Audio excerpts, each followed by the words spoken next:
हमें निश्चित रूप से टेस्ट को बढ़ाने की आवश्यकता है।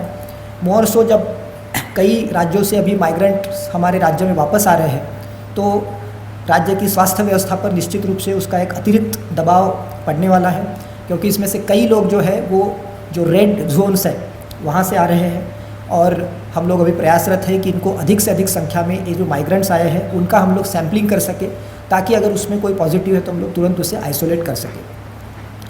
अभी अगर हम लोग एज का डिस्ट्रीब्यूशन देखें तो हमारे सारे के सारे ही पेशेंट्स जो है वो 60 साल से नीचे के हैं, और 0 to 10 ईयर्स में मात्र 7 लोग हैं।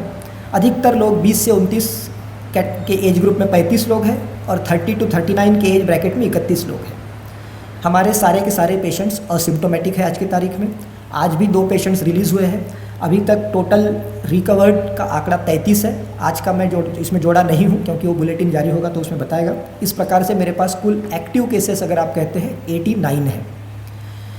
टेस्टिंग बढ़ाने के प्रति बहुत लोग चिंतित हैं। मैं कई अखबारों में भी इस पर लेके काफ़ी चिंता प्रकट की जाती है। तो ऐसा बिल्कुल सोचने की आवश्यकता नहीं है कि टेस्टिंग के प्रति राज्य सरकार गंभीर नहीं है। आपसे ज़्यादा चिंता राज्य सरकार को है कि किस प्रकार से अधिक लोगों का हम लोग टेस्ट करा सकें। अनफॉर्चुनेटली ये एक टेक्निकल प्रोसेस है, इसमें मैनुअल प्रोसेस इन्वॉल्व है, एक्सट्रैक्शन करना पड़ता है, और वो बायोसेफ्टी कैबिनेट में बैठकर इस पूरे काम को करना पड़ता है। आप लोगों ने देखा होगा अभी रिम्स के माइक्रोबायोलॉजी लैब में एक अटेंडेंट के पॉजिटिव होने के बाद हमको 3 दिन तक लैब बंद करना पड़ा। तो सभी चीज़ों का ध्यान में रखते हुए हम लोग टेस्टिंग को अधिक से अधिक संख्या में करने का प्रयास कर रहे हैं। टेस्टिंग को प्रत्येक ज़िले में करने के लिए हम लोगों ने विशेष रूप से एक ट्रूनेट मशीन भारत सरकार ने स्वीकृत की है, उसका राज्य सरकार ने ऑर्डर कर दिया है।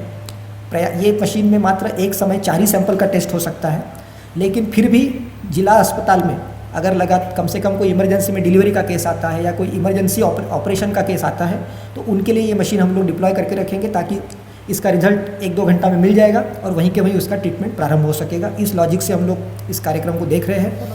अभी ये ट्रूनेट मशीन्स की जनरली ये सारे मशीन्स इम्पोर्टेड मशीन्स हैं, तो ये मशीन्स को प्राप्त करने में विलम्ब भी लगता है।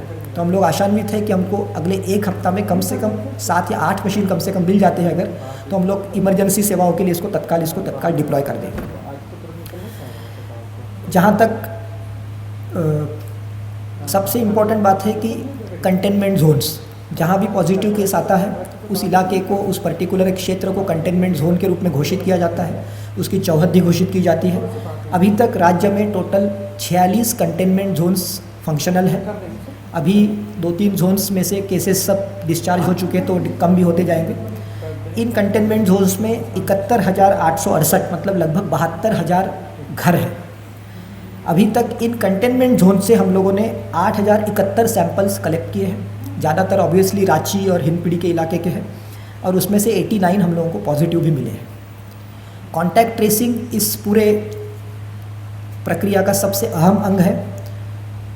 हमारे पास जैसे मैंने बताया टोटल 125 पॉजिटिव केसेस थे, उनके केवल हाई रिस्क कॉन्टैक्ट और लो रिस्क कॉन्टैक्ट मिलाकर 2714 लोगों का सैम्पलिंग किया गया।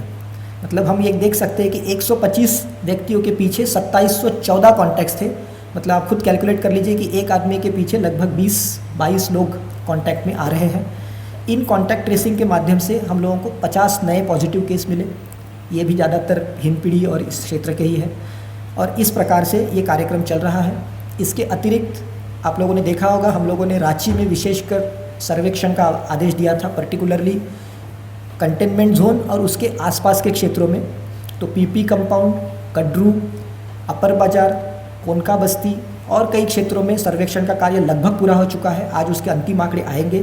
हम लोगों ने अभी तक लगभग 38,000 परिवारों का सर्वेक्षण पूरा कर लिया है, और जहाँ जहाँ भी कोई सिम्टोमेटिक गलती से भी ऐसे डाउट भी आया है उनका सैम्पलिंग कर लिया गया है। तो हम लोग इसके प्रति बहुत गंभीर हैं कि किस प्रकार से सर्वेलेंस को बढ़ाएं। अब जैसे जो बाहर से लोग आ रहे हैं, व्यवस्था यही की गई है कि वे अपने जब घर में जाते हैं तो वहाँ के जो हमारे स्वास्थ्य व कर्मी हैं और जो सरकार के कोई भी फंक्शनरी है लगातार उनका अनुश्रवण करते रहेंगे, और हम लोग उनका सैम्पलिंग भी साथ साथ करेंगे, जिससे कि हम लोग तुरंत ही उनको आइसोलेट कर सकें अगर ऐसी कोई स्थिति उत्पन्न होती है।